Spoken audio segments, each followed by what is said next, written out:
GTA Online can be quite overwhelming, so to give a quick and easy overview of what you must own as a solo player, I will share the best vehicles, weapons, businesses and more. Starting with the best business in the game, the nightclub. What makes this business so good is that it's mostly passive income, allowing you to make money while doing other stuff in GTA Online. All you have to worry about is keeping your nightclub popularity maxed out to generate $50,000 every in-game day or 48 minutes IRL. The main way to do that is by assigning different DJs, throwing troublemakers out your nightclub or escorting VIPs. Moving on to maybe the best vehicle in the entire game, the Terrorbyte. Not only is it one of the most armored vehicles, surviving up to 32 homing missiles, but it can now also have a ton of new upgrades if you own the Garment Factory, so I guess the Garment Factory is also a must-own property. Inside this workshop you can equip the Terrorbyte with the collectible scanner, which helps you find every single collectible in GTA Online. The silent running feature allows you to go after Raider while standing still. You can see when it activates, your player icon will start flashing.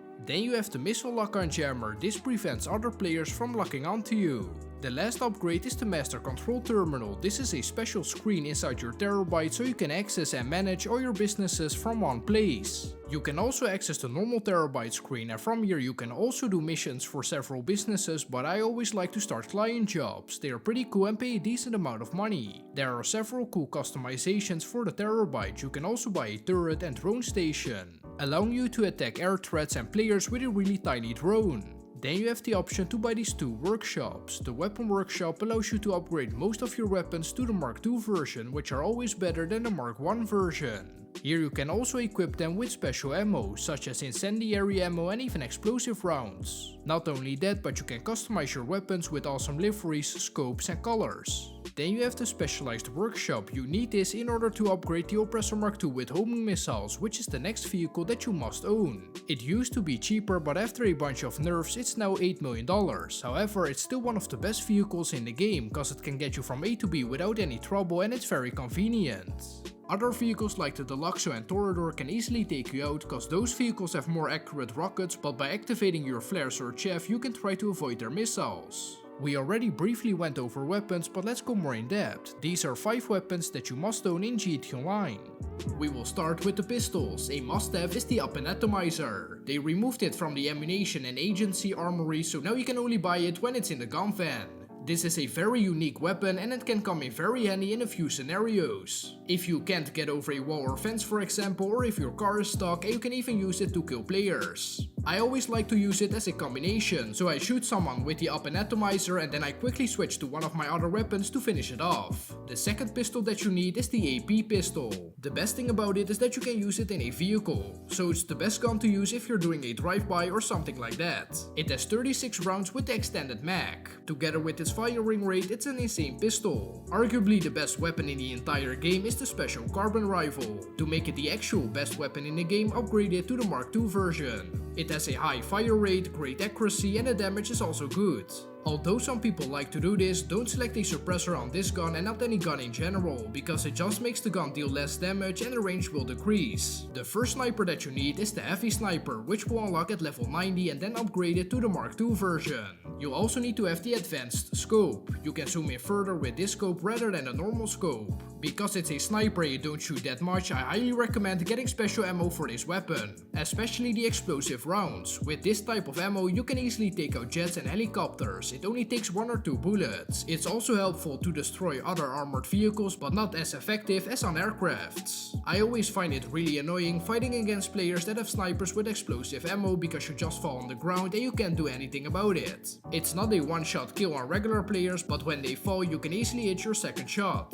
A newer gun that got added to GTA Online is the Railgun. It has always been an amazing weapon in story mode and it's no surprise that it's popular in online too. This gun is really good against jets, helicopters and oppressors. Keep in mind that against a more armored helicopter it will take 3 shots to destroy it and a jet about 2. Every player needs a fast car, preferably the fastest car in the game, which is currently the Banshee GTS, both on GTA Legacy and GTA Enhanced. Of course, if you play on GTA Enhanced you can get HSW upgrades for this vehicle, making it even faster than it already is. Its top speed is 172.50 miles per hour or 277.61 kilometers an hour with a price tag of $1 1,989,500. You can find it on the Legendary Motorsport website once again. Now in the past week I have tested this car in a couple races and let me tell you, it's definitely the best car in the game. Besides that it's really fast, it feels really smooth to drive in, it's great in turns, the acceleration is amazing, and because it's a pretty light car with low suspension it also has great traction.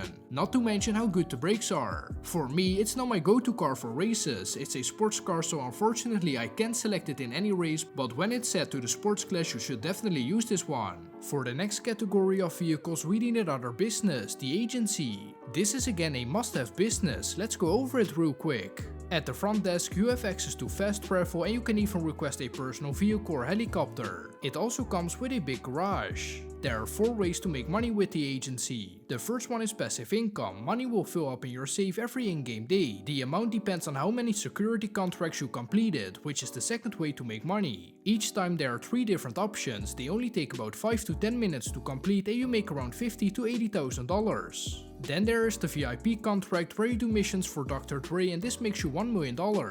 The final way to make money is by doing payphone hits for Franklin. If you complete the assassination bonus you will earn around $40,000. You can also find the weapon workshop in here, but one unique feature that you can't find anywhere else is the Amanitech workshop. Every player needs an Amanitech vehicle cause these vehicles have some amazing upgrades. Such as the missile lock-on jammer, more and more vehicles will be able to get this feature. With the upcoming DLC they will add 50 more eligible vehicles. The upgrades are as follows. We will start with armor plating. This gives additional protection and resistance to explosive damage. This upgrade will cost you $150,000. If you then scroll down to remote control you can choose one of these 2 options. With the first one being remote control unit for $235,000. This allows you to take control of your personal vehicle remotely and this is how you do so. Open your interaction menu, then go to manage vehicles and select remote control vehicles. Then choose your personal vehicle, so this is pretty much the same as a RC Bandito. You can now drive with your personal vehicle without anyone being in the car. Better yet, your character won't even show up on the map, so that's pretty OP. If you have them, you can drop mines and use your front miniguns and even detonate your personal vehicle. Keep in mind that if you do that, you will have to pay the price to recover your personal vehicle via Morse Mutual. The second option is the missile lock-on jammer. This protects your personal vehicle from homing missile lock-on. So an oppressor for example won't be able to lock onto your vehicle, which is really helpful. Again, you can only get one of these 2 upgrades. Lastly, we have the proximity mine upgrade. For $135,000 you can get slick mines. You can drop mines by using your horn button. So what these mines do is when someone drives over them they will slip over the oil. It will stick to their tires for a couple seconds and it will be hard for them to steer and drive. The overpowered part about it is that you have unlimited mines. Staying within the vehicles, this is a must-have armored vehicle, the Night Shark. It's just as armored as the Insurgent pickup, so 9 RPGs or 27 homing missiles. You can find it on the Warstock website. You could classify it as a weaponized vehicle, but in the game it's actually an off-road vehicle and it's definitely the best car in this class. It's still really good off-road. It's the most armored vehicle in the game because I believe it can take up to 25 rockets. It's also pretty bulletproof, strong and faster than you might think. You might think that because it's an armored vehicle that it doesn't drive as well, but it's actually really nice to drive with. If you are looking for one of the best free vehicles in the game, look no further because you need the Asset Lab. This is not just a vehicle, it's a business. In here you can start up your Asset Lab business. This is once again a fairly passive business, but this one is specifically made for solo players. All you have to do is get supplies. You can do that by calling Mod every couple of hours and once your Asset Lab product bar is full, sell it. If you're looking to buy an air vehicle that's also good for PvP, I suggest that you buy the Sparrow, but in order to get your hands on this helicopter you first need to buy the Kasatka submarine, which is the next must-own item in GT Online. It's really helpful when you're doing the KO Perico Heist setups, but you can also use it outside of the KO Perico Heist. You can request it through your interaction menu at any time and it will spawn next to you. It's one of the fastest helicopters in the game with great handling and you can shoot the homing missiles back to back. An item that not many people mention are bulletproof helmets. In my opinion, everyone needs at least one outfit saved with either a bulletproof helmet or one of the thermal vision helmets. Not only is it helpful, but it can protect you from bullets to the head.